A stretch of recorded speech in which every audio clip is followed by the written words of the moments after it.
Sa bawat barangay, may tahimik na kwento, mga lihim na hindi umaabot sa blotter, mga kasalanang tinakpan ng dasal sa gabi. Ako si Maya, asawa ng seaman, bihasa sa paghihintay, pero hindi sanay sa lamig ng gabi. Ang akala ko, ang tanging bantay sa barangay ay ang pulis. Pero di ko akalaing pati puso ko, babantayan niya. Hanggang sa isang gabi, ang pagdalaw niya ay hindi na para sa seguridad, kundi para sa isang bagay na mas delikado, ang tukso. Uniformet lihim, Kabanata 1, mga gabing tahimik. Muli, mag-isang nakatanghod ako sa bintana habang ang kamay ko'y mahigpit na hawak ang telepono. Ikatsen ng gabi na at tulad ng nakagawian, naghihintay ako ng tawag mula kay Ruel. Tumunog ang telepono, agad kong sinagot. Hello? Ruel? Hello, Maya. Bati niya. Kumusta ka na dyan? Boses na kilalang kilala ko. Pero sa mundong magkalayo kami, parang ibang tao na rin ang kausap ko. 3 taon na mula nang magpakasal kami, pero kalahati ng panahon na yun ay lumulutang siya kung saan-saan sa dagat. Ayos lang ako dito, sagot ko. Pilit na itinatago ang lungkot sa tinig ko. Anong oras na dyan? 2:00 ng hapon, sagot niya at naglista ng mga bagay na ginawa niya sa barko. Nakikinig ako pero hindi talaga naririnig. Paulit-ulit na kwento. Halos kabisado ko na ang bawat detalye. Kung anong hinanda ng cook, kung gaano kalamig ang hangin sa gabi, kung gaano siya kapagod dahil sa shift. Hoy, naririnig mo ba ako? Tanong niya na bumitaw ako sa aking pag-iisip. Oo naman. Sinasabi mo yung tungkol sa bagong port na pupuntahan nyo. Sagot ko, bagamat bahagyang naalala ko lang ang huling sinabi niya. Oo nga. Miss na kita, Maya. 3 buwan na lang. Uuwi na rin ako. 3 buwan. Parang habang buhay. 3 buwan na naman ng pag-iisa. Ng pagtulog mag-isa. Ng paggising mag-isang nakayakap sa unan. Miss din kita. Sagot ko. Pagkatapos ng mga kunwaring lambing at pangakong hindi ko na alam kung totoo pa, nagpaalam na siya. May trabaho pa raw. Laging may trabaho. Laging may dahilan para maikli ang mga usapan namin. Bumuntong hininga ako at ibinaba ang telepono. Tumingin ako sa salamin. Ako nga ba talaga ito? Si Maya na dating puno ng buhay? Ang mata kong dating kinaiinggitan ng mga kaibigan ko, ngayoy puno na lang ng lungkot. Ang ngiting dati kayang pasayahin ang buong silid, ngayoy halos hindi na kayang masilayan. Biglang may kumatok sa gate. Napalingon ako sa orasan. Malalim na ang gabi. Sino kaya ito? Kinabahan ako, pero lumabas ako ng kwarto at sinilip ang bintana. Nakita ko ang pamilyar na uniforme ng pulis. Espo Juan Ramirez. Binuksan ko ang pinto at sa diin ng aking dibdib, nilabanan ko ang kaba. Magandang gabi, ma'am. Bati niya. Nakangiti ng banayad. Peace check lang po. May mga naiulat kasing insidente sa kabilang kanto. Checking lang kung ayos ang lahat dito. Hindi ito ang unang beses na nakita ko si SPO Juan Ramirez. Ilang beses na rin siyang dumaan dati pa. Pero noon, simpleng tango lang ang pagbati niya. Ngayon, para bang may iba sa kanyang tingin. Ayos lang naman dito. Salamat sa pagdaan, sabi ko. Pinipilit ang isang ngiti. Hindi siya agad umalis. Sa halip, tumingin siya sa loob ng bahay. Mag-isa ka lang ba, Ma'am Maya? Napatigil ako. Bakit niya alam pangalan ko? Kilala mo ako? Tanong ko. Ngumiti siya. Siyempre naman. Ikaw si Maya Santos, asawa ni Ruel Santos, seaman. Part ng trabaho ko na kilala ang mga residente sa barangay, lalo na yung mga madalas mag-isang nakatira. Lalo akong kinabahan, hindi ko alam kung matutuwa o matatakot sa impormasyong hawak niya tungkol sa akin. Ganun ba? Oo, mag-isa lang ako. Nasa barko ang asawa ko. Mahirap talaga yan. Malungkot siguro lalo na sa ganitong oras, sabi niya. May himig ng pag-unawa sa boses. Tumingin siya sa paligid. Tila ba sinisiguro na walang ibang makakarinig. Kahit ako, nararamdaman ko yan. Yung lungkot ng gabi. Kahit pulis ako, tao rin namang nalulungkot. Hindi ko alam kung bakit, pero nakaramdam ako ng konektadong damdamin sa kanya. May iba pa po ba kayong kailangan? Medyo late na rin kasi. Sabi ko, hindi dahil gusto kong paalisin siya, kundi dahil natatakot ako sa sarili kong damdamin. Wala na, mamaya. Dadaan lang ako uli bukas, kung okay lang sa'yo. Part ng duty ko ang regular na pag-check. Sagot niya. Tumango ako. Sige po. Salamat. Bago siya umalis, ngumiti siya uli. Maganda pala ang pangalan mo. Maya. Parang ibon na malaya pero may lungkot sa awit. Hindi ako nakapagsalita. Naramdaman ko ang init na umakyat sa aking mga pisngi. Ilang taon na ba mula nang may nagsabi sa akin ng ganun? Nang makaalis siya, isinara ko ang pinto at napasandal dito. Dinapuan ako ng matinding kaba at kasalanan, pero may ibang bagay na nakikisali sa damdamin kong magulo. Isang uri ng pagkabuhay na matagal ko nang hindi naramdaman. Bumalik ako sa kwarto, binuksan ang ilaw, at tumingin uli sa salamin. Sa unang pagkakataon sa mahabang panahon, nakita ko ang bahagyang kulay sa aking mga pisngi. Mabilis ang tibok ng puso ko at hindi ko alam kung dahil sa takot o sa kung ano pa mang emosyon na matagal ko nang hindi naramdaman. Iyon ang simula ng mga pagbisita ni SP1 Ramirez. Iyon ang simula ng mga gabing hindi natahimik. Hindi dahil sa ingay, kundi dahil sa ingay ng aking puso, isip at damdamin na paulit-ulit na nagtatanong, dapat ba akong matakot o dapat akong mabuhay muli? Kabanata 2, Ngiti ng Pulis, Hinga ng Panganib. Isang linggo na ang lumipas mula ng unang peace check ni SP1 Ramirez. Sa 7 araw na yon, 5 beses siyang dumating sa bahay. Minsan ay may dalang balita tungkol sa mga insidente sa barangay. Minsan naman ay simpleng pagtatanong kung ayos lang ba ako. Sa unang 3 pagbisita, maikli lang ang usapan namin. Magandang gabi, Mamaya. Kamusta? Tanong niya lagi. Ayos lang po ako. Ang laging sagot ko. Pero sa ika-4 na araw, kakaiba ang nangyari. Tanghaling tapat, habang naglalaba ako sa may likod bahay, narinig ko ang pagtunog ng gate. Hello po! Tawag mula sa labas. Tumayo ako. Pinunasan ng pawisang noo at tiningnan kung sino ang dumating.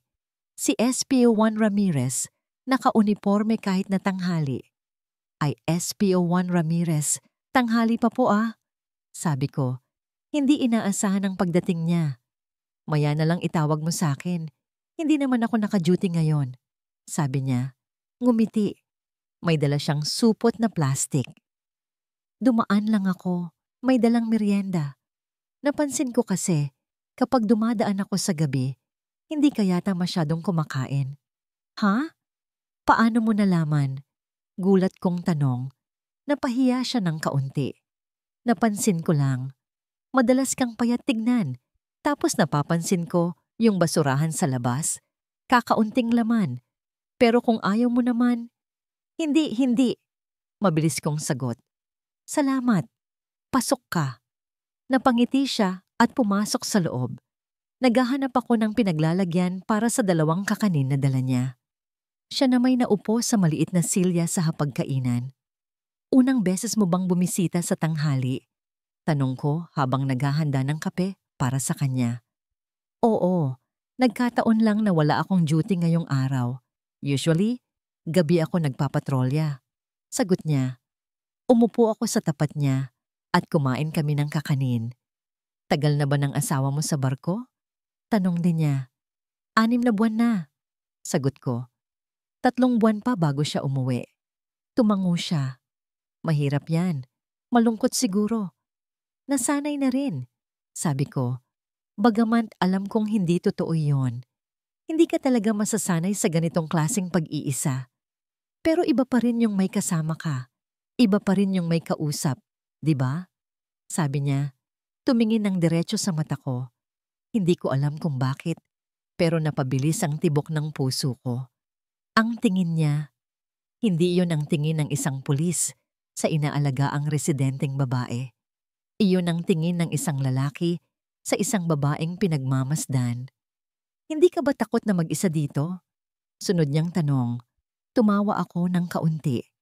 Noong una, oo. Pero wala namang choice Tumingin siya sa paligid ng bahay at saka sa akin. Ramdam kong sinuri niya ang bawat bahagi ng aking katawan. Ang buhok kong nakabuhol, ang mga braso kong bahagyang basa pa rin mula sa paglalaba, ang mga kamay na may kulubot na dahil sa tubig, at ang leeg kong pawisan. Hindi ka naaawa sa sarili mo? Tanong niya. Anong ibig mong sabihin? Nagtataka kong itinanong. Ganito kaganda. Nagiging housewife lang. Puro trabaho sa bahay. Walang nagpapasalamat, walang nakakakita. Natigilan ako. Hindi dahil sa nasaktan ako sa sinabi niya, kundi dahil sa unang beses na may nakapansin at nagsalita ng damdaming matagal ko nang tinatago. Iniisip mo ba na nasasayang ako? Tanong ko sa kanya. Mas malakas ang loob kaysa karaniwan. Ininom niya ang kape bago sumagot. Hindi ko naman sinabing nasasayang, baka kulang lang sa pagtingin at pagkilala. Ang ganda-ganda mo, Maya. Hindi dapat mabuhay sa lungkot ang isang babaeng gaya mo. Napalunok ako at naramdaman ko ang pagkabilis ng tibok ng puso ko. Sino ba itong lalaking ito? Bakit ganito siya magsalita? At bakit ako nakikinig? Tumayo siya at lumapit ng kaunti sa akin. Pasensya na. Baka napaka-prank ako. Ang dating pulis, diretso lang lagi. Paliwanag niya. Aalis na ako. Maraming salamat sa kape. Tumayo rin ako at nagpasalamat sa merienda. Habang ihahatid ko siya sa gate, biglang bumuhos ang malakas na ulan. Naku, umuulan na, sabi ko. Sandali lang to, hihinto rin. Sagot niya, nanatili sa may pintuan. Nagtaka ako kung bakit hindi siya umalis kahit na umuulan na at napansin kong nakatingin siya sa akin, sa mga labi ko, sa leeg ko, sa balikat ko. Bakit ka nakatingin ng ganyan? Tanong ko, medyo kinakabahan. Wala. Napakaganda mo lang talaga. Sagot niya at tumingin sa labas. Hindi pa ata titigil tong ulan. Bukas na lang uli ako dadaan. Bago umalis, bigla siyang lumapit at bumulong. Pasensya na sa pagiging maporma. Hindi ko mapigilan. Siguro, ganito lang talaga pag nakikita ang isang magandang babae. Natigilan ako. Hindi makapagsalita. Umalis na siya. Tumatakbo sa gitna ng ulan. Naramdaman ko ang init sa pisngi ko at ang kabang hindi ko maipaliwanag. Nang gabing iyon, nahirapan akong matulog. Paulit-ulit na bumabalik sa isip ko ang mga tingin niya, ang mga sinabi niya, ang init ng hininga niya nang bumulong siya. Dapat ba akong matakot sa kanya? Tanong ko sa sarili ko. O dapat ba akong matakot sa sarili ko? Hindi ko kailanman akalain na magagawa kong isipin ng ibang lalaki. Ngunit naroroon ako, gising hanggang hating gabi, iniisip ang mga mata ng pulis na tila ba nakakakita ng buong pagkatao ko. Hindi lang bilang isang misis, kundi bilang isang babae. Kinabukasan, dumaan si SP Juan Ramirez sa gabi, katulad ng kanyang pangako. Sa pagkakataong ito, inimbita ko siyang maupo sa terrace, sa labas ng bahay. Doon, sa ilalim ng mga bituin, nagkwentuhan kami ng matagal. Tungkol sa mga nangyayari sa barangay, tungkol sa buhay niya bilang pulis, tungkol sa mga pangarap kong nakalimutan ko na. At habang kausap ko siya, hindi ko mapigilan ang sarili kong mapansin ang bawat pagngiti niya, ang bawat kilos ng kanyang kamay, ang bawat tingin na itinutuon niya sa akin. Sa isang sandali ng katahimikan, tumingin siya sa akin at sinabing, "Maganda ka pala, lalo pag walang ilaw." Napakunot ako ng noo. Anong ibig mong sabihin? Sa dilim. Halata mo lang ang tunay na kagandahan. Walang pagkukunwari, walang filter. Halata mo kung sino talaga ang tao. Paliwanag niya. At sa gabing iyon, sa dilim ng terrace, naramdaman ko ang unang totoong pagkabuhay muli ng damdamin ko. Hindi pa ito pagmamahal o pagnanasa, pero ito ay isang uri ng pagkahumaling, isang uri ng pagkawala sa mahabang taon ng kalungkutan. Bago siya umalis ng gabing iyon, hinawakan niya ang kamay ko ng marahan at sinabing, "Bukas, dadaan uli ako. Pero hindi dahil sa trabaho, dahil gusto kitang makita." Doon ko napagtanto, masama man o hindi, delikado man o hindi, gusto ko rin siyang makita. At sa kabila ng lahat ng takot at pagdududa, may inaabangan na ulit ako bukod sa mga tawag ni Ruel. May inaabangan na akong bagong hangin na magpapakabog sa aking dibdib, ang pagdating ni Espo Juan Ramirez. Kabanata 3. Mainit na inspeksyon. Malakas na ulan ang bumagsak kinabukasan. Sa aking pagkakaalam, ganito talaga kapag tag-ulan. Wala kang mapipigilan. Tuloy-tuloy lang ang pagbuhos. Parang mga damdamin. Kapag nagsimula na, mahirap nang pigilan. 8:00 ng gabi, nang biglang nawalan ng kuryente ang buong barangay. Naglabas ako ng mga kandila at inilatag ang mga ito sa sala at sa kwarto. Sa dilim, mas lalong naramdaman ko ang pag-iisa ko. Tumingin ako sa labas ng bintana at napansin na malakas pa rin ang ulan. Pasado 9:00 nang makarinig ako ng malakas na katok sa gate. Kinakabahan kong sumilip sa bintana. "Maya, si Ramirez ito." Sigaw mula sa labas. Agad kong binuksan ang pinto. Basang-basa siya mula ulo hanggang paa. Nakatingin sa akin na parang humingi ng tulong. "Pasok ka nga, basang-basa ka," sabi ko. At kaagad siyang hinila papasok ng bahay. "Nagpatrol pa ako kahit na malakas ang ulan," paliwanag niya. "Tapos nakita kong wala kayong kuryente dito. Inspection lang, baka may kailangan ka." Kinuha ko ang lumang tuwalya sa kwarto at ibinigay sa kanya. "Punasan mo muna sarili mo. Ganyan ka na naman. Sobrang devoted sa trabaho." Natawa siya. Hindi naman sa trabaho ang devotion ko. Natigilan ako at napansin niya ito. Hindi siya nag-alinlangan. Sa halip, diretsahang tumingin siya sa akin.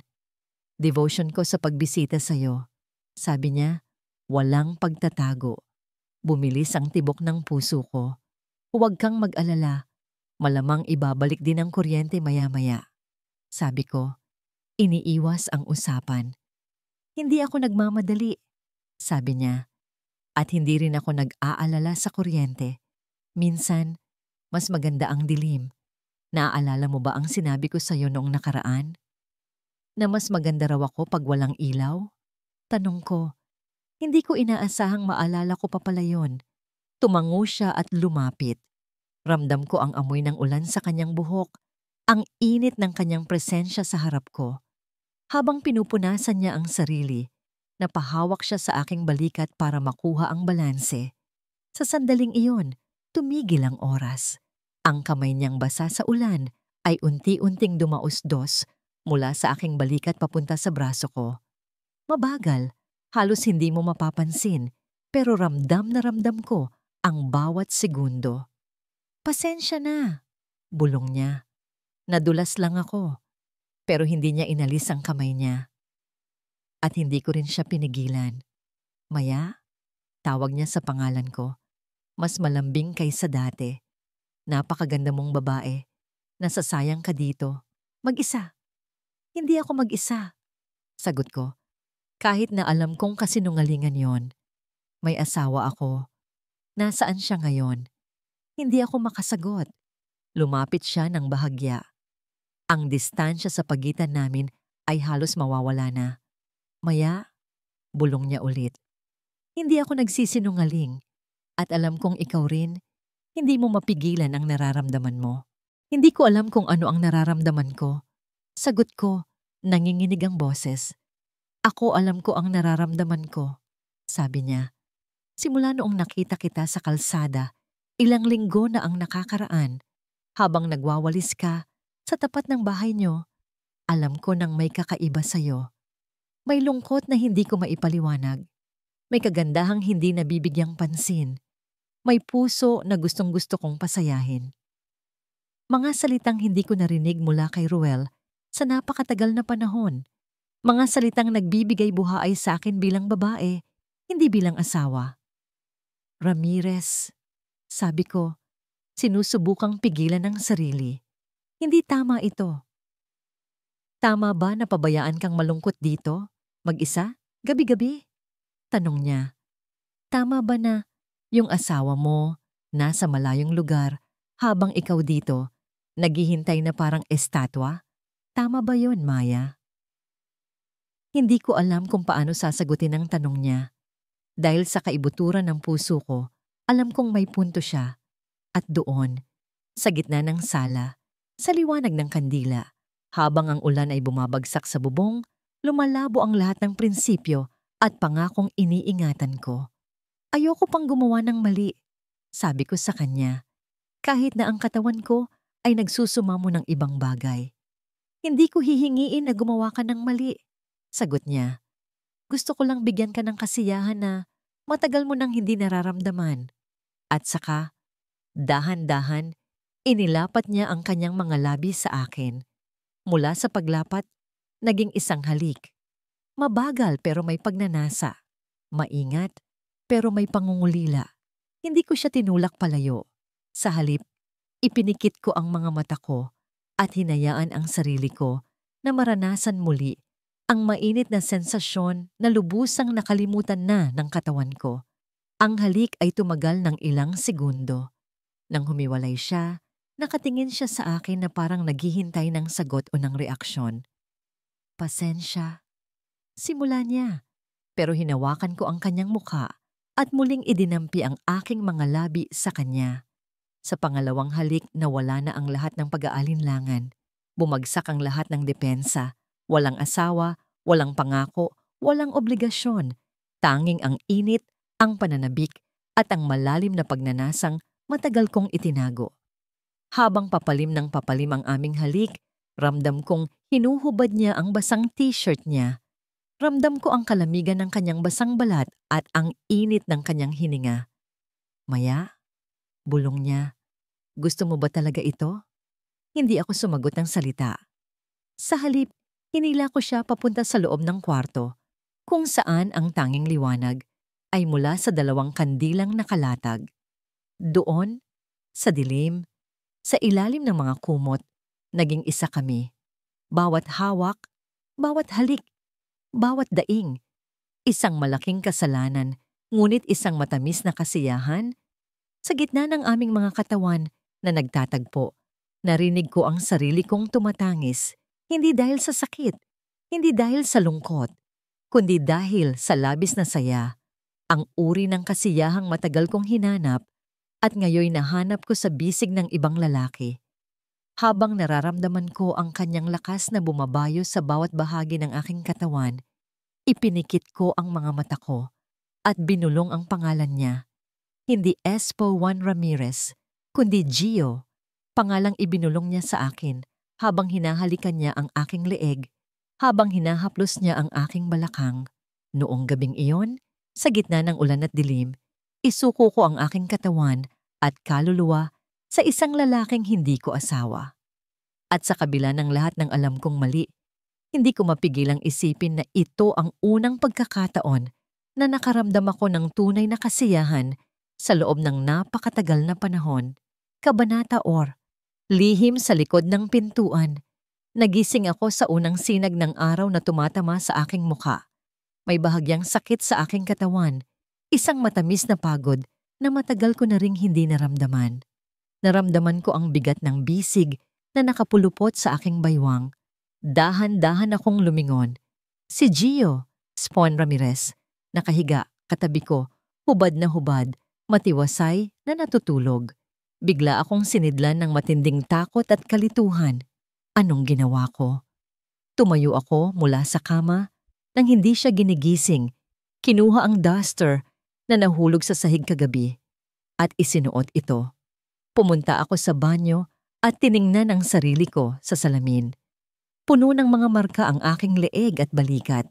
mga palatandaan ng matinding pagnanasa kagabi. Pinagmasdan ko ang aking sarili, ang mga mata kong bahagyang namamaga dahil sa luha ng kasiyahan, ang mga labing mamula-mula pa rin, ang buhok na magulo. Anong ginawa mo, Maya? Tanong ko sa sarili ko. Dumating ang mga alaala mula sa nakaraang gabi, ang mga halik, ang pagkalinga, ang mga bulong ng malalim na pagnanasa. Pakiramdam ko nahihiwalay ako sa sarili ko. Parang pinapanood ko ang sarili ko na gumagawa ng mga bagay na hindi ko akalain na kaya kong gawin. Bumalik ako sa kwarto at nakita kong naalimpungatan na si Gio. Tumingin siya sa akin at ngumiti. Magandang umaga. Bati niya. Mababakas ang kasiyahan sa kanyang mukha. Hindi ako sumagot. Nanatili lang akong nakatayo sa pintuan. Hindi alam ang sasabihin o gagawin. Maya, anong nangyayari? Tanong niya nang mapansin ang aking pagkabahala. Anong ginawa natin? Bulong ko, halos hindi marinig. Tumayo siya mula sa kama, isinuot ang brief niya at lumapit sa akin. Walang masamang nangyari, Maya. 2 tao lang tayong nakapagbigay ng kasiyahan sa isa't isa. Mali ito, sabi ko, sinusubukang pagtibay ng sarili ko. Kasal ako. May asawa ako. Asawang wala dito, sagot niya. Asawang iniwan ka sa loob ng ilang buwan. Asawang hindi nakikita ang lungkot sa mga mata mo. Nagsimulang tumulo ang luha ko. Hindi ko naman intensyon na maging ganito. Ako rin, sagot niya. Hinahaplos ang aking buhok. Hindi ko rin intensyon, pero nakita kita, Maya, at hindi ko mapigilan ang nararamdaman ko. Tiningnan ko ang kanyang mata. Totoo ba ang sinabi niya? O nilalaro lang niya ako? Pero may trabaho ka. Pulis ka sa barangay. Kung may makaalam nito, simula ko. Wala akong pakialam, sabi niya. Wala akong pakialam sa trabaho ko. Wala akong pakialam sa sasabihin ng mga tao. Isang bagay lang ang mahalaga sa akin ngayon. Ikaw. Palabas na siyang romantic. Palabas na siyang maalab. Pero sa mga salita niyang yon, naramdaman kong bumalik ang init sa aking dibdib. Ang kalungkutan na laging naroroon tuwing gabi ay nawala ng saglit. Ano ba talaga ang gusto mo, Gio? Tanong ko. Unang beses kong binanggit ang kanyang tunay na pangalan. Gusto kong ikaw, sagot niya. Gusto kitang alagaan. Gusto kong pasayahin. Hindi ko hinihingi na iwanan mo ang asawa mo. Alam kong may obligasyon ka. Pero gusto ko ring maging bahagi ng buhay mo. Gusto ko ang mga ngiti mo, ang mga tawa mo, ang mga luha mo. Gusto kong makilala ang bawat bahagi ng pagkatao mo. Natigilan ako sa sinabi niya. Napakaganda ng mga salita, pero napakatamis na kasinungalingan din. Pansamantalang kasiyahan lamang ang nahanap ko sa bisig niya, pero ang buong buhay ko'y nakatali sa ibang tao. Gio, hindi ko alam, sabi ko. Lumayo ng kaunti. Hindi ko alam kung ano ang tama. Ayokong umasa ka. Ayokong umasa rin ako. Hinawakan niya ang aking kamay. Mariin ngunit maingat. Maya, hindi kita minamadali. Naiintindihan ko ang sitwasyon mo. Pero huwag mong isipin na nagkamali ka kagabi. Kung may isang bagay na tama sa mundong ito, yun ang pagiging masaya mo, kahit isang gabi lang. Paano kung hindi na mawala ang kasalanang ito? Tanong ko. Paano kung hindi na ako makaharap sa asawa ko? Huwag mong isipin yan ngayon, sabi niya. Ngayon, hayaan mong alagaan ka naman. Hayaan mong maramdaman mo kung ano ang tunay na pagmamahal. Lumayo ako ng kaunti, humugot ng malalim na hininga at sinabi ang isang tanong na kanina pa gumagambala sa isip ko. Gawin mo ba ito sa lahat ng babaeng nag-iisa sa barangay? Natigilan siya sa tanong ko at nakita ko ang pagbabago ng ekspresyon sa kanyang mukha. Parang nasugatan, parang nainsulto. Maya hindi ako ganoon, sabi niya. Seryoso ang tinig. Sa 3 taon kong paglilingkod sa barangay na ito, alam mo ba kung ilan ang in-approach ko? 1. Ikaw lang. Tumingin ako sa mata niya. Hinahanap ang katotohanan sa loob ng mga ito. Pero nakita ko ang isang lalaking totoo at tapat. "Halika," sabi niya sabay hawak sa aking kamay. "Ipagluluto kita ng almusal." Napangiti ako sa simpleng alok na yon.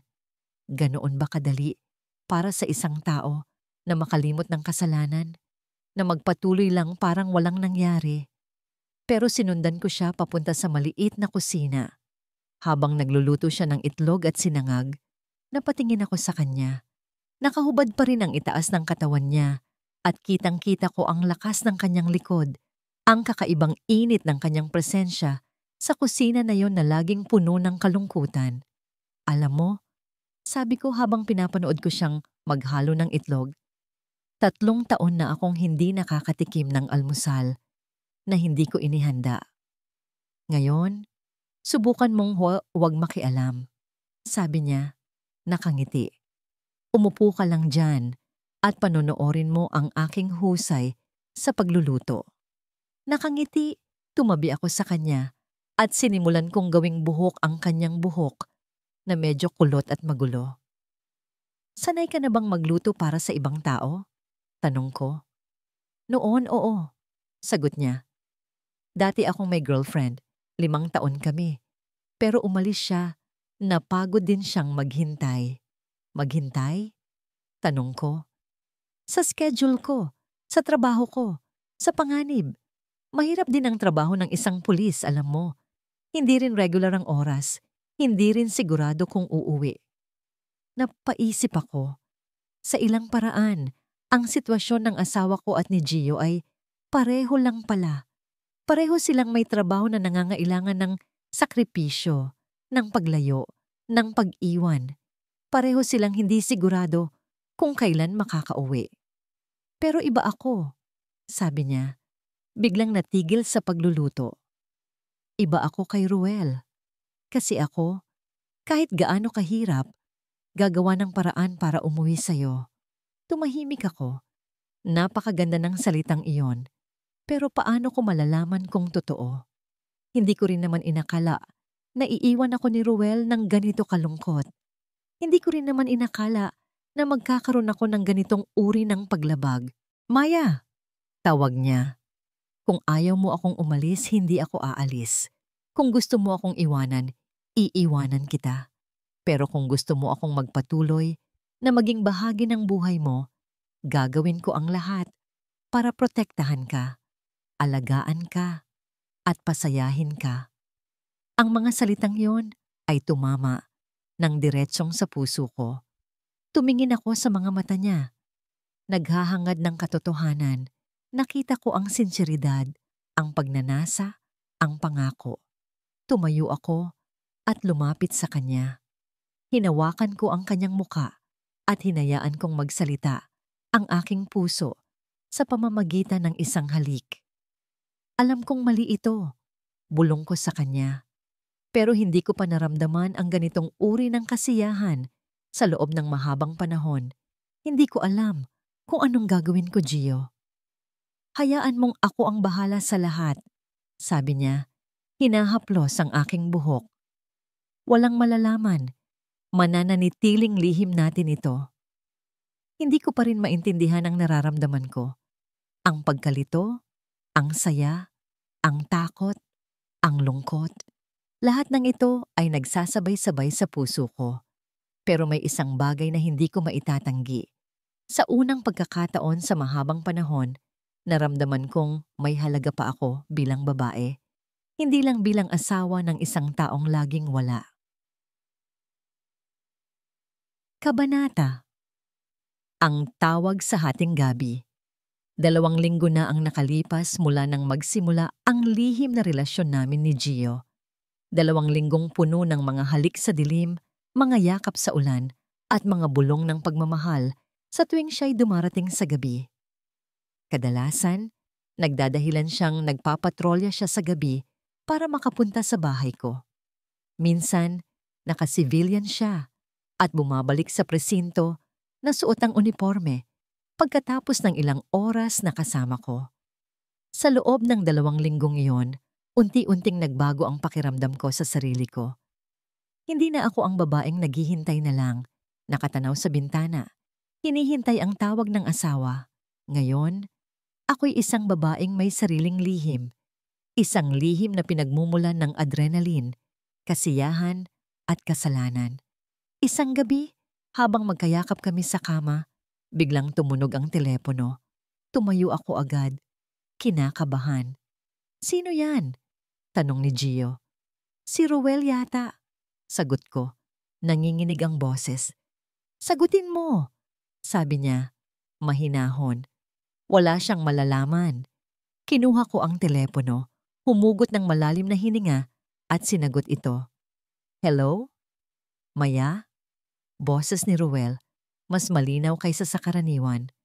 "Kumusta ka?" "Ayos lang ako," sabi ko. Pinipilit na kontrolin ang boses ko. "Kumusta ka?" "Mabuti naman," sagot niya. "May balita ako sa'yo." Natigilan ako. "Anong balita?" "Napalitan ng schedule. Uuwi na ako sa susunod na linggo." Naramdaman ko ang pagbigat ng dibdib ko. 1 linggo na lang? Bumalik sa akin ang lahat ng guilt at takot na natutunan kong ihiwalay sa kaibuturan ng puso ko nitong mga nakaraang araw. "Maya, nandyan ka pa ba?" "Oo, nandito pa ako," sagot ko. "Ayos yun. Magandang balita yan." "Bakit parang hindi ka masaya?" tanong niya, nakakaramdam ng hindi pagkakaisa sa tono ko. "Masaya ako," sabi ko agad. Nagulat lang. Akala ko 3 months pa. "Na-miss na kita eh," sagot niya. "Nag-volunteer ako sa ibang assignment para makauwi ng mas maaga." "Sige, hihintayin kita," sabi ko. Lumilingalinga sa kwarto. Nakikita ko si Gio na nakaupo sa gilid ng kama, nakatingin sa akin. Nang matapos ang tawag, nakaupo ako sa gilid ng kama, nakatingin sa sahig. Tumabi sa akin si Gio. Tahimik lang. "Uuwi na siya," bulong ko. "Sa susunod na linggo." "Ah," ang tanging sagot niya. Tumingin ako sa kanya, hinihintay ang reaksyon niya. Wala akong nakita, kundi isang lalaking seryoso, walang emosyon sa mukha. "Anong ibig sabihin nito para sa atin?" tanong ko. "Ano ba ang gusto mong mangyari?" Balik niya sa tanong. "Hindi ko alam," sagot ko. "Maaari tayong huminto ngayon," sabi niya. "Kung yun ang gusto mo." Umiling ako. "Hindi ko gusto yun." "Ako rin," sabi niya ngumiti. "Pero hindi ko rin gustong mahuli tayo. Hindi ko gustong masaktan ka." Humiga ako sa kama, tumingin sa kisame. "Ang hirap ng sitwasyon na ito, Gio." "Alam ko," sagot niya. Humiga rin sa tabi ko. "Pero kaya natin ito. Magiging maingat lang tayo." "Paano kung mapansin niya?" tanong ko. "Walang mapapansin kung walang dapat mapansin." "Ibig sabihin, sa susunod na linggo, bago umuwi ang asawa mo, kakausapin natin ang isa't isa. Bubuo tayo ng plano. Panatilihin nating ligtas ang relasyon natin." "Nakakatakot," bulong ko. "Pero hindi ba't mas nakakatakot na bumalik sa dating ikaw?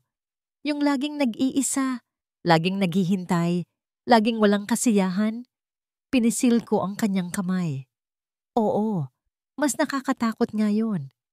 "Tiwala ka ba sa akin?" tanong niya. Tumingin ako sa kanyang mga mata, sa kanyang mukha na naging pamilyar na sa akin nitong mga nakaraang araw. "Oo, nagtitiwala ako sa'yo." "Sige," sabi niya. Hinalikan ako sa noo. "Tayo na sa ngayon, Maya. Kaya natin ito. Ipaglalaban natin ito." May tiwala sa kanyang mga salita. May katiyakan sa kanyang boses. May pangako sa kanyang mga mata. Pero sa kaibuturan ng puso ko, hindi ko pa rin mapigilang mag-alala.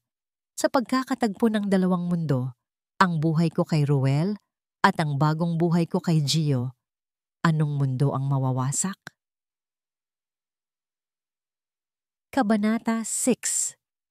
Oras ng pagbabalik. Ang pagkakataong dati kong hinihintay ng may pananabik ay ngayoy pinangangambahan ko. Paano na lang kung may mapansin si Ruel? Paano na lang kung may sabihin ang mga kapitbahay? Ang huling linggo namin ni Gio ay puno ng mga mainit na pagkikita. ng matinding pagmamahal at ng maraming pangako. Sabi niya, kaya naming pagtagumpayan ang balakid na ito. Naniniwala siya na mananatili kaming magkasama kahit na magbabalik ang aking asawa. Ang pag-ibig, nakakakita ng paraan. Wika niya sa aming huling gabi bago umuwi si Ruel. Huwag kang mag-alala, Maya. Hindi ako bibitaw. Pagdating ng araw ng pag-uwi ni Ruel, nagpunta ako sa paliparan para salubungin siya. Nakita ko siyang lumalabas ng arrival area. Medyo payat kaysa dati, pero puno pa rin ng ngiti. Maya! Tawag niya nang makita ako. Tumakbo palapit at niyakap ako ng mahigpit. Naramdaman ko ang kanyang yakap, ang kanyang amoy, at ang kanyang init. Ramdam ko ang pagmamahal niya. Ramdam ko rin ang napakalaking kasalanan ko. Miss na miss kita, sabi niya. Hinalikan ako sa labi. Napakahirap ng deployment na ito. Miss na miss din kita. Sagot ko, sinimulan ng ilan pang mga buwan na pagsisinungaling. Sa daan pa uwi, kinuwento niya ang mga nangyari sa barko, ang mga taong nakilala niya, ang mga lugar na pinuntahan niya. Napansin kong mas interesado siya sa mga kwento ko, sa mga nangyari sa akin habang wala siya. Wala naman masyadong nangyari sa akin. Sabi ko, iniiwas ang mata mula sa kanya. Kadalasan, nasa bahay lang naman ako. Ay nako, sabi niya. Alam ko namang may mga kaibigan kang nakakausap. Nakausap ko nga pala si Ate Lourdes bago ako umalis. Sabi niya, makikipag-party daw siya para sa'yo noong birthday mo. Natigilan ako. Namutla yata ako ng kaunti dahil napatingin siya sa akin, may pangamba sa mata. Naalala ko, noong birthday ko, kasama ko si Gio. Tumulak kami sa bayan at kumain sa isang hotel restaurant. Ramdam na ramdam ko pa rin ang hapunan na yon. Ang mga kandila, ang wine, ang halik sa likod ng kotse. Oo. Kaso hindi natuloy. Sagot ko, makitid ang namnang ngiti. May sakit siya that time. Sayang naman, sabi niya. Pero ramdam ko na may konting pagtatanong sa kanyang tinig. Na-miss ko ang birthday mo. Okay lang yun, sabi ko. Pinipilit ang nangiti. Nakarating naman ang regalo mo. Napangiti ba kita? Tanong niya. Oo naman, sagot ko. Hindi tulad ng ngayon na parang tense ka, sabi niya bigla. Dumaan sa isang hump sa daan. Ayos ka lang? Oo naman, sabi ko. Kinakabahan. Pagod lang siguro. Nang makarating kami sa bahay, agad niyang ibinaba ang mga bagahe at hinila ako sa kwarto. Miss na miss kita, sabi niya. Humahalik sa leeg ko, sa gilid ng mukha ko, sa labi ko. Nagtangkang tumugon ako sa kanyang mga halik, sa kanyang mga hawak, sa kanyang pagnanasa. Pero habang dinadama ko ang kanyang mga kamay sa aking balat, hindi ko mapigilang isipin na iba na ito. Iba na ang pakiramdam. Iba na ang pagtugon ng katawan ko. Sa ilalim ng mga kumot, sinubukan kong ipagpatuloy ang pagkukunwari. Pero nakita ko sa kanyang mga mata na napansin na niya ang pagbabago. Maya, sabi niya habang magkatabi kami sa kama pagkatapos, may nangyari ba habang wala ako? Bumilis ang tibok ng puso ko. Anong ibig mong sabihin?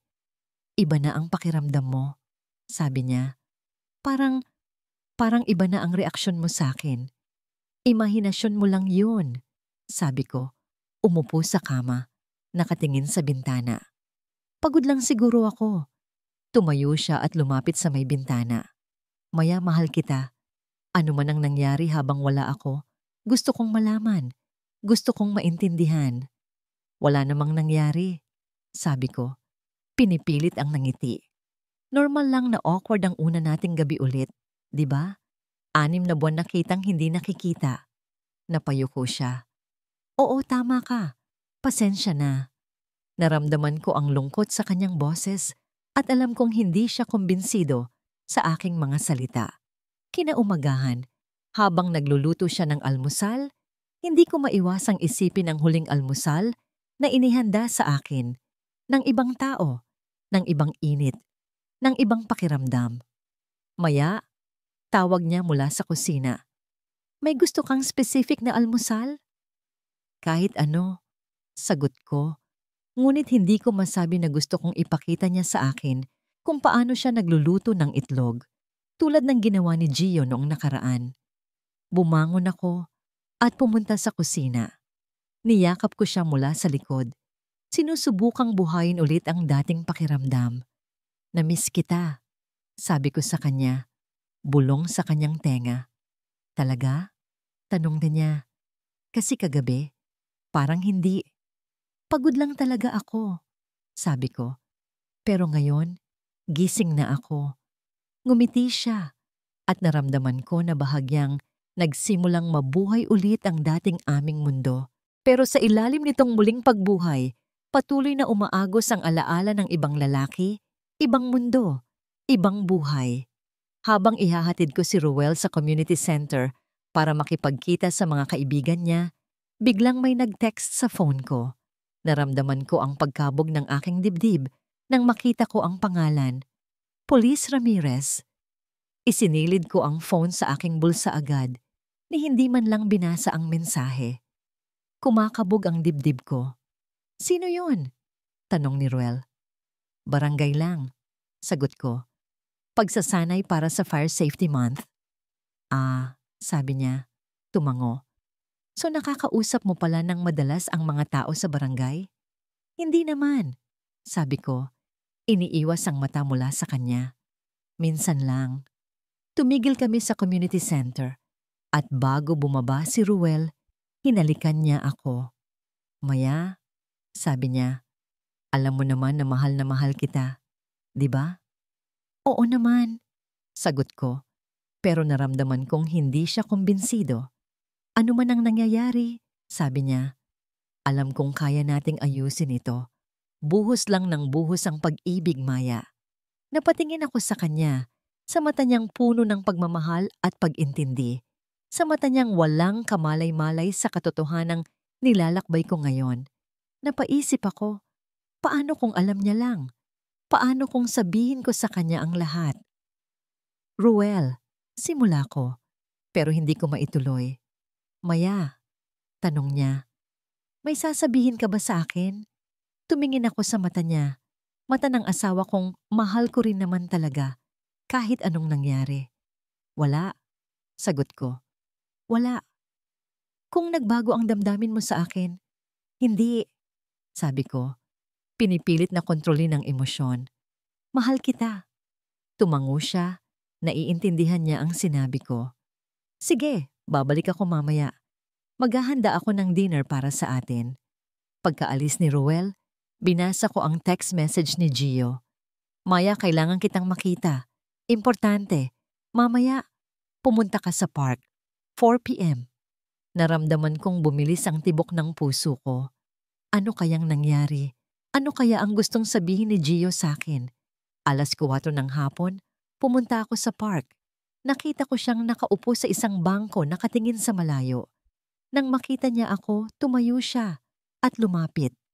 Maya, sabi niya, salamat at pumunta ka. Anong nangyayari? Tanong ko. Narinig ko na umuwi na si Ruel, sabi niya.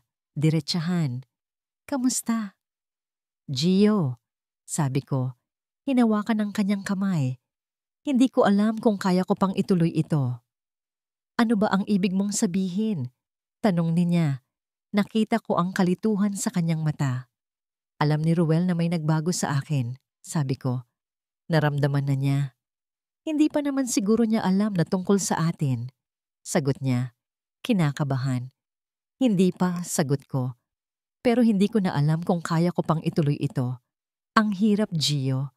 Ang hirap magpanggap. Tumango siya. Naiintindihan niya ang aking kalagayan. Ang tanong ko lang sa'yo, Maya. Mahal mo ba ako? Biglang lumuhod si Gio sa harap ko. Hindi nang parang nag-propose, pero parang humihiling ng patawad. Mahigpit niyang hinawakan ang aking mga kamay. Mahal mo ba ako, Maya? Tanong niya ulit. Oo, sagot ko. Pero hindi ko alam kung kaya pang ituloy. Maya? Napalingon ako sa tawag. Nataranta ako nang makita ko si Ruel Nakatayo ilang metro ang layo mula sa amin. May hawak na plastic bag ng grocery. Ruel? Tanong ko, halos hindi marinig ang sarili kong boses. Maya, anong nangyayari? Sino ito? Tanong niya, lumapit nakatingin kay Gio. Sir, ako po si Police Ramirez, sabi ni Gio. Tumayo at hinugot ang ID niya. May mga importanteng information po kaming dinidiscuss ni Ma'am Maya. Nakaupo ka sa lupa, hinawakan ang kamay ng asawa ko, at sinasabi mong official business ito? Tanong ni Ruel, nagtataas ng boses. May problema po sa barangay, sabi ni Gio, kalmado pa rin. May mga patakaran pong bago. Ruel? Sabi ko, lumapit sa kanya. Pakinggan mo muna ako. Ano ang pakikinggan ko, Maya? Tanong niya, puno ng galit, ng kalituhan, ng sakit. Nakikita ko ng maliwanag ang lahat. Kaya pala iba na. Kaya pala, hindi maganda ang pagtanggap mo sa akin kagabi. Ruel, hindi mo naiintindihan. Diyos ko, Maya. Sigaw niya, biglang bumuhos ang luha sa mata. Minahal kita ng sobra-sobra. Mahal din kita, sabi ko. Nanginginig ang boses. Tapos itong pulis, sabi niya. Tumingin kay Gio. Hindi ba't kayo ang dapat nagbibigay ng proteksyon? Hindi ba't kayo ang dapat nagsisilbi sa komunidad? Bakit dinudukot mo ang asawa ko? Sir, hindi ko po dinudukot ang asawa mo, sabi ni Gio. Ano ito? Sigaw ni Ruel. Tinuturo ang pagkakahawak ni Gio sa kamay ko. Wala akong bulag. Nakikita ko. Alam ko kung ano ang nangyayari sa pagitan ninyong dalawa. Ruel, sabi ko, napapiyok na. Pasensya na. Pasensya? Tanong niya. Halos hindi ka pani-paniwala. Kasama mo siya habang wala ako. 'Di ba? Kasama mo siya sa bahay natin. Pinagbigyan mo siya sa lugar na dapat para sa akin lang. Ruel, sabi ko, humahagulgol ang iyak. Oo, mali ako. Mali talaga ako. Tumigil si Ruel at tumingin sa amin. Tumingin siya kay Gio at nakita ko ang galit, ang sakit, ang pagkabigo sa kanyang mukha. Huwag mo nang subukang bumalik sa bahay, sabi niya sa akin. Seryoso. Hindi kita kilala, Maya. At yun ang pinakamasakit sa lahat. May ibang babae na palang nakapalit sa asawa ko. Umalis siya. Mabilis, halos tumatakbo palabas ng parke. Ruel! Sigaw ko. Sinubukang habulin siya, pero hinawakan ako ni Gio. Maya, sabi niya, hayaan mo na siya. Kailangan niya ng oras. Kailangan kong ayusin ito, sabi ko. Napapaiyak pa rin. Huwag sa ngayon, sabi niya. Galit pa siya. Pwede kang mapahamak kung susubukin mong lapitan. Tumingin ako sa kanyang mata. Sa mata ng lalaking pinagsimulan ng lahat ng ito. Anong gagawin ko ngayon? Sasama ka muna sa akin, sabi niya. May apartment ako sa kabilang distrito. Makakapag-concentrate ka doon, may isip mo ang gagawin. Kinaumagahan, dumating ako sa apartment ni Gio. Maliit, makipot, pero malinis at maayos. Tinulungan niya akong magdala ng ilang gamit na nabalot ko kagabi. May trabaho ako mamaya, sabi niya. Pero mabilis lang ako. Para sa ngayon, magpahinga ka. Tumango ako. Umupo sa maliit na kutsyon sa isang sulok. Tumingin ako sa paligid, sa lugar na magiging bahay ko ngayon. Gaano katagal? Saan ako patutungo? Ano ang mangyayari sa pag-ibig namin?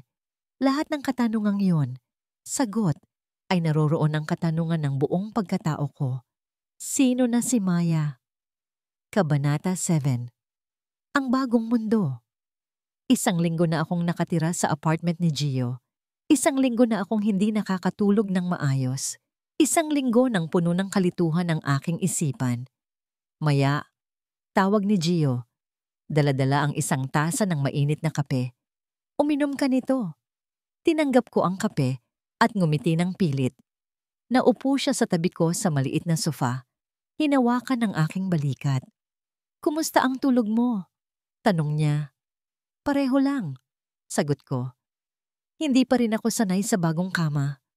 Hindi ko sinabi ang totoo na hindi ang kama ang problema, kundi ang katauhan na kasama ko rito.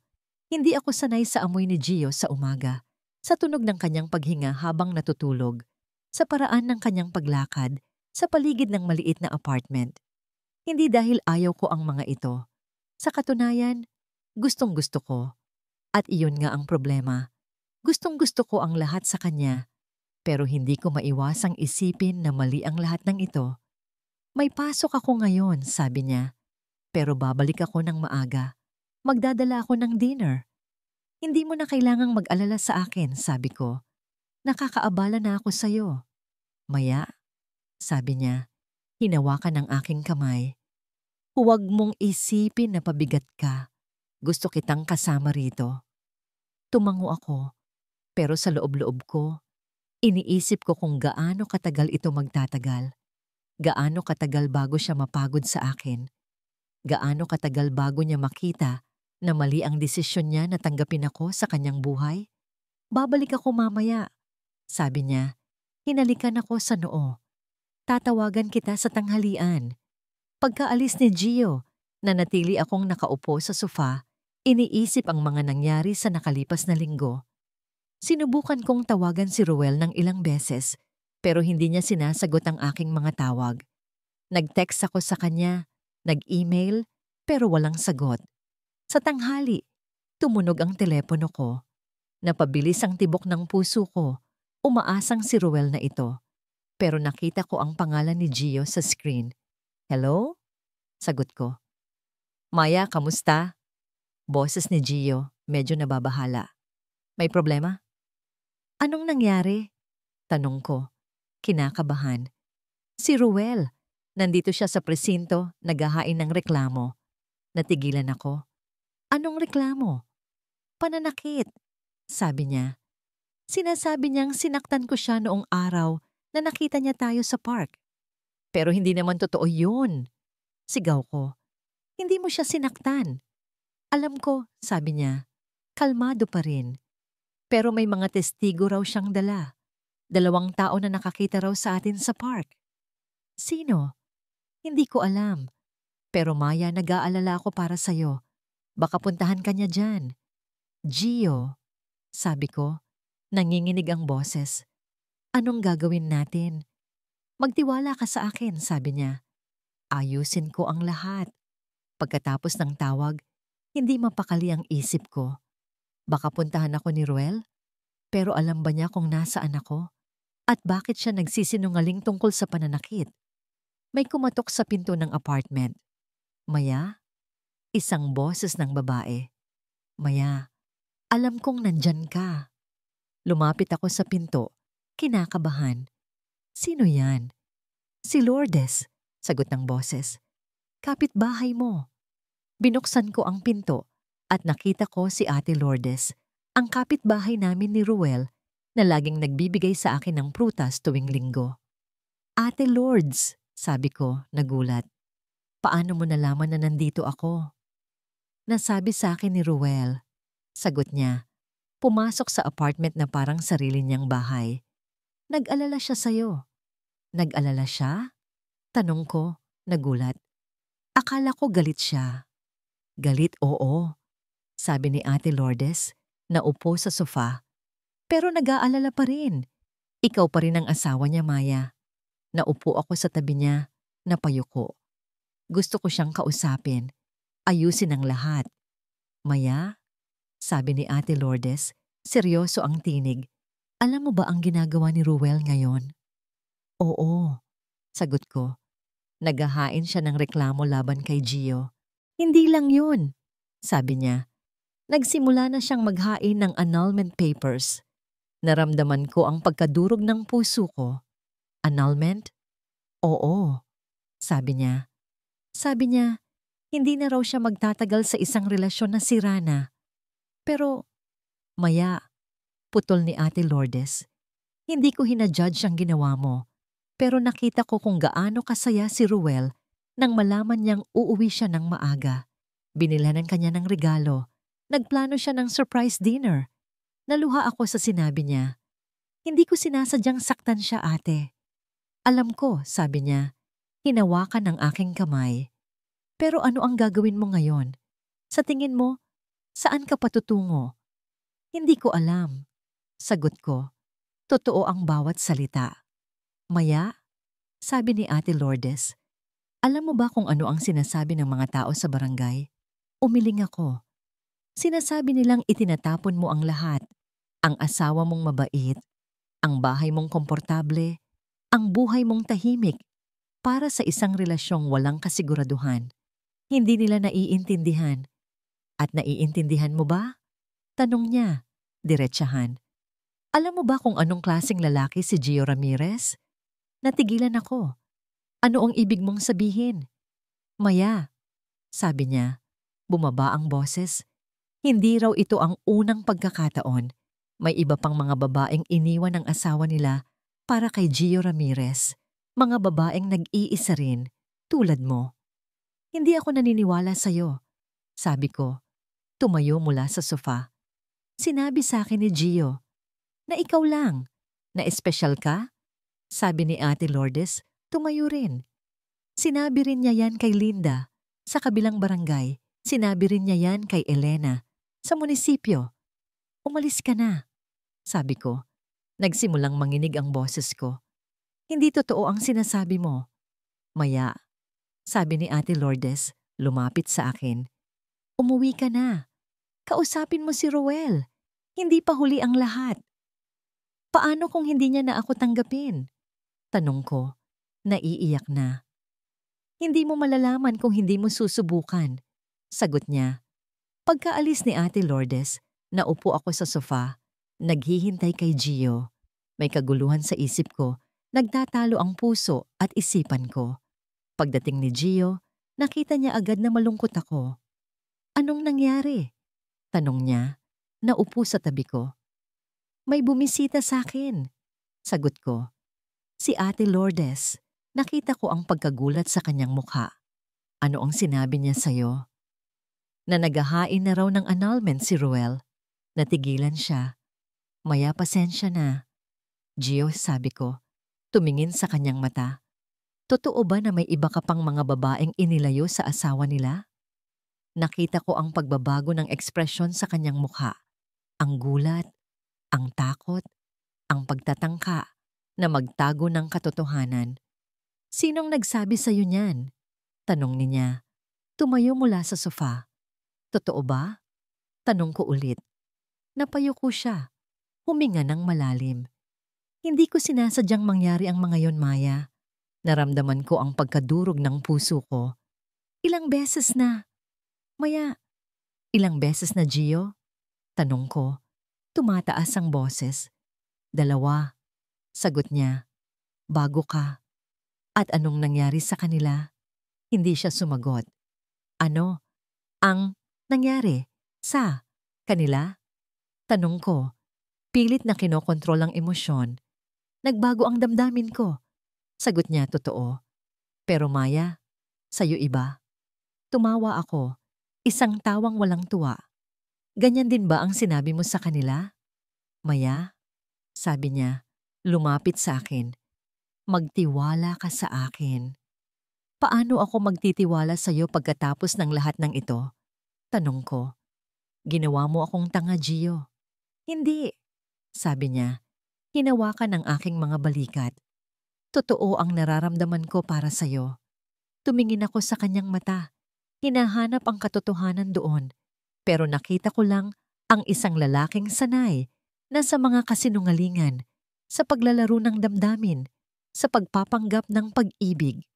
Uuwi na ako, sabi ko. Maya, sabi niya, huwag mong gawin to. Kailangan kita. Hindi, sagot ko. Tinanggal ang kanyang mga kamay mula sa aking balikat. Kailangan mo lang ng isang taong pansamantalang magpapasaya sa'yo, tapos iiwan mo rin, tulad ng ginawa mo sa kanila. Maya, sabi niya, mahal kita. Tumingin ako sa kanya, sa lalaking pinagbigyan ko ng lahat. Ang aking katapatan, ang aking puri, ang aking pagkatao. Hindi ka marunong magmahal, Gio. Gusto mo lang ng laro. Pumunta ako sa kwarto at nagsimulang mag-empake ng mga gamit ko. Pumasok si Gio. Tumayo sa may pinto. Saan ka pupunta? Tanong niya. Babalik ako sa amin, sagot ko. Kakausapin ko si Ruel. At kung hindi kanya tanggapin? Tanong niya. Saan ka pupunta? Kahit saan? Sagot ko. Malayo sa'yo. Umalis ako sa apartment ni Gio nang may mabigat na puso, pero may bagong lakas ng loob. Sa unang pagkakataon sa mahabang panahon, malinaw sa akin kung sino ako at kung ano ang gusto ko. Sa daan pa uwi, nag-text ako kay Ruel. Pwede ba tayong mag-usap? Ilang sandali lang sumagot siya. Nasa bahay ako. Kabanata 8. Muling paghaharap. Pagdating ko sa bahay namin ni Ruel, nanginginig ang aking mga kamay habang binubuksan ang pinto. Nakita ko siyang nakaupo sa sofa, matamlay, may hawak na baso ng alak. Ruel, sabi ko, maliit ang boses. Tumingin siya sa akin. Walang emosyon sa kanyang mukha. Bakit ka bumalik? Gusto kong humingi ng tawad. Sagot ko, nakatayo pa rin sa may pinto. Gusto kong ayusin ang lahat. Maya, sabi niya, tumayo at nilapitan ako. Alam mo ba kung gaano ako nasaktan? Alam ko, sagot ko, nagsimulang tumulo ang luha. At hindi ako magdadahilan. Mali ako, Ruel. Pinagloko kita. Bakit? Tanong niya. Puno ng sakit ang boses. Anong wala ako na meron siya? Wala. Sagot ko. Totoo ang bawat salita. Wala siyang taglay na wala ka. Pero nandoon siya nang malungkot ako, nang mag-isa ako. At ito nga ang laging pinangangambahan ko. Sabi niya, umupo ulit sa sofa. Na darating ang araw na mapapagod ka nang maghintay sa akin. Naupo ako sa tabi niya, pero may sapat na distansya sa pagitan namin. Hindi ko sinasadyang saktan ka. Hindi ko sinasadyang lokohin ka. Nangyari lang. Nangyari lang? Tanong niya. May bahagyang galit sa tinig. Parang sinasabi mong aksidente lang ang lahat, na wala kang kagustuhan. Hindi, sabi ko, umiling. May kagustuhan ako. May responsibilidad ako sa nangyari at humihingi ako ng tawad. Tumahimik si Ruel, nakatingin sa malayo. Saan ka ba galing? Sa apartment ni Gio. Sagot ko, totoo. At bakit ka umalis? Tanong niya. Kasi nalaman kong hindi pala ako ang una. Sagot ko.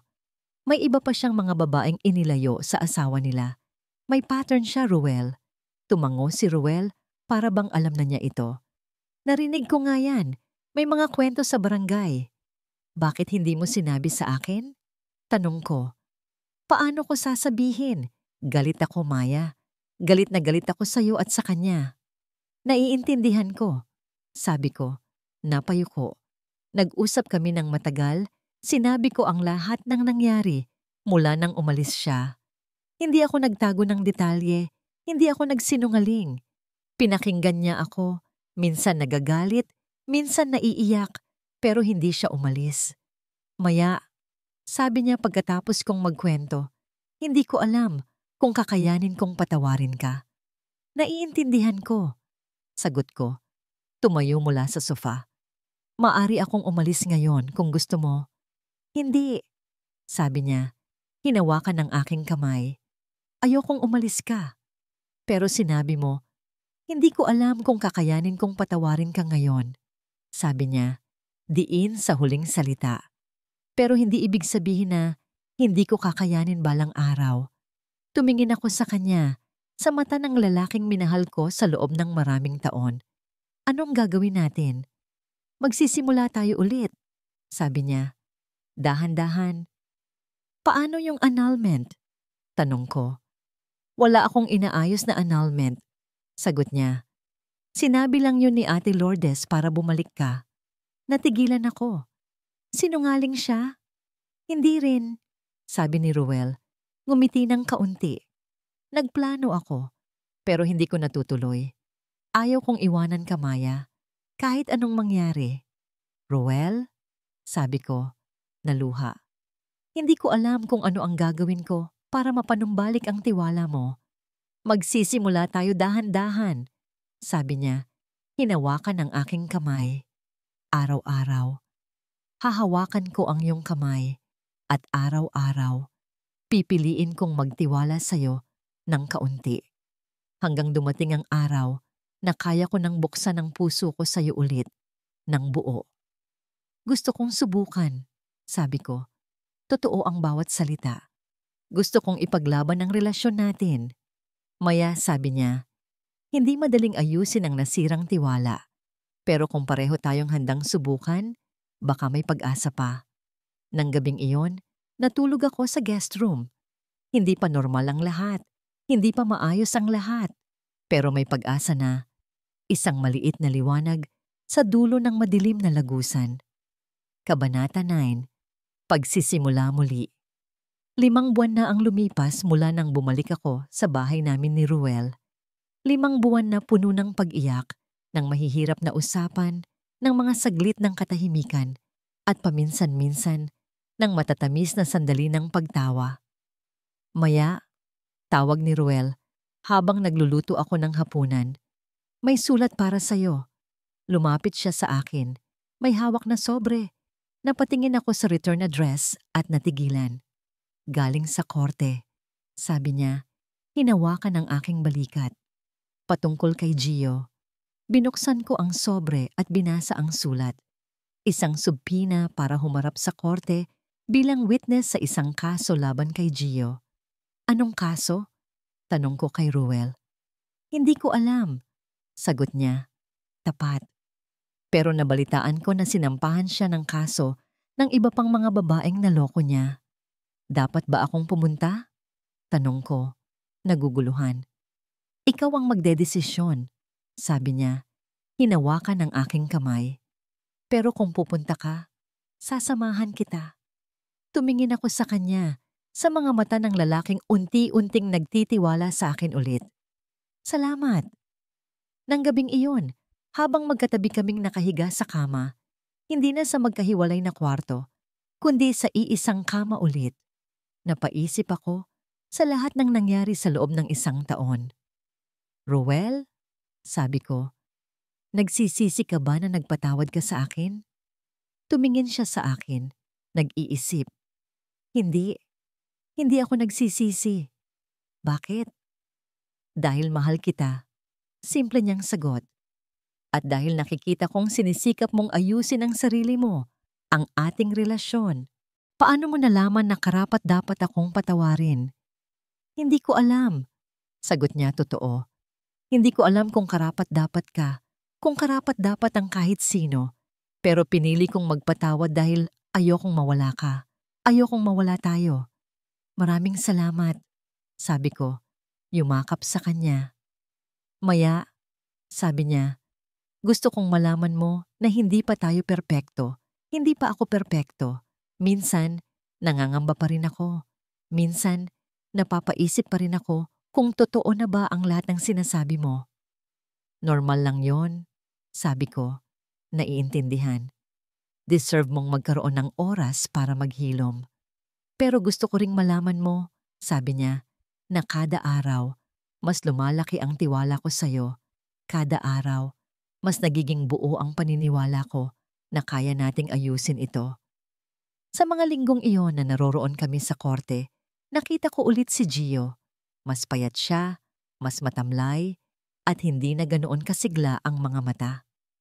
Tumingin siya sa akin mula sa kabilang panig ng silid at nakita ko ang kalungkutan sa kanyang mga mata. Pagkatapos ng hearing, nilapitan niya ako sa labas ng korte. Maya, tawag niya. Lumingon ako. Nakita siyang nakatayo ilang hakbang ang layo. Ang hindi ko maintindihan, sabi niya, ay bakit ka umalis? Bakit ka bumalik sa kanya? Dahil mahal ko siya, sagot ko, simple. At hindi mo ako minahal? Tanong niya. Gio, sabi ko, lumapit ng kaunti. Hindi pag-ibig ang naramdaman ko sa'yo. Kalungkutan, pangungulila, kasiyahan. Oo, pero hindi pag-ibig. Paano mo nalaman? Tanong niya. Kasi hindi ko kayang iwanan ng isang taong mahal ko para sa ibang tao. Sagot ko, hindi ko kayang lokohin ang isang taong mahal ko ng paulit-ulit. Tumango si Gio. Naiintindihan niya. Pasensya na, Maya, sa lahat ng nangyari. Patawarin mo rin ang sarili mo, Gio. Sabi ko, may pagkakataon pa tayong baguhin ang ating mga sarili. Pagkatapos ng court hearing, bumalik kami ni Ruel sa aming tahanan. Habang pauwi, tahimik siya, parang may iniisip. Kumusta ang pakiramdam mo? Tanong ko. Hindi ko alam. Sagot niya. Totoo. Sa isang banda, natutuwa ako na nakita kong wala kang nararamdaman para sa kanya. Pero sa kabilang banda, nasaktan ako ulit na makita siya na maalala ang nangyari. Naiintindihan ko. Sabi ko, hinawakan ang kanyang kamay. Pero nakikita ko rin na lumalaban ka para sa atin. Araw-araw. Tumango si Ruel at nakita ko ang luha sa gilid ng kanyang mata. Maya, sabi niya, mahal na mahal kita. Pero alam ko ring hindi pa tapos ang paghihilom natin. Hindi pa. Sang-ayon ko. Pero magkasama tayong maghihilom. Nang gabing iyon, habang nasa kwarto na kami, lumapit si Ruel sa akin at niyakap ako ng mahigpit. Maya, sabi niya, may sasabihin ako sa'yo. Ano yun? Tanong ko, medyo kinakabahan. Nalaman kong dineploy ako ulit sa ibang lugar. Sabi niya, 3 buwan. Natigilan ako, naramdaman ko ang takot na bumalik sa dibdib ko. Kailan? Tanong ko. Sa susunod na buwan, sagot niya. Pero Maya, naisip kong, gusto kong isama ka. Isama ako? Tanong ko, nagulat. Oo, sagot niya nakangiti. May family quarters doon. Maari tayong tumira doon ng magkasama. Hindi na kita iiwan ulit. Naluha ako sa sinabi niya. Totoo ba? Totoo, sabi niya. Pinunasan ng luha ko. Nagsisisi ako na iniwan kitang mag-isa noong una. Hindi ko naisip kung gaano kahirap para sa'yo. Pero ngayon, natutunan ko na rin. Niyakap ko siya ng mahigpit, ramdam na ramdam ang init ng kanyang katawan, ang bilis ng tibok ng kanyang puso. Sasama ako sa'yo, sabi ko, bulong sa kanyang tenga. Sasama ako kahit saan. Maaring hindi pa perpekto ang lahat. Maaring may mga sugat pa na kailangang gumaling, may tiwala pang kailangang muling itayo. Pero sa sandaling iyon, habang magkayakap kami ni Ruel, alam kong nasa tamang landas na kami. Lahat tayo'y may sariling lihim, may sariling sala, may sariling kadiliman. Pero ang pagpapatawad sa sarili at sa iba ay isang malakas na liwanag na kayang tumagos sa kahit anong kadiliman. At sa gitna ng kadiliman, natagpuan namin ang liwanag na yon. Sa gitna ng pagkasira, natagpuan namin ang pagsisimula muli. Wakas.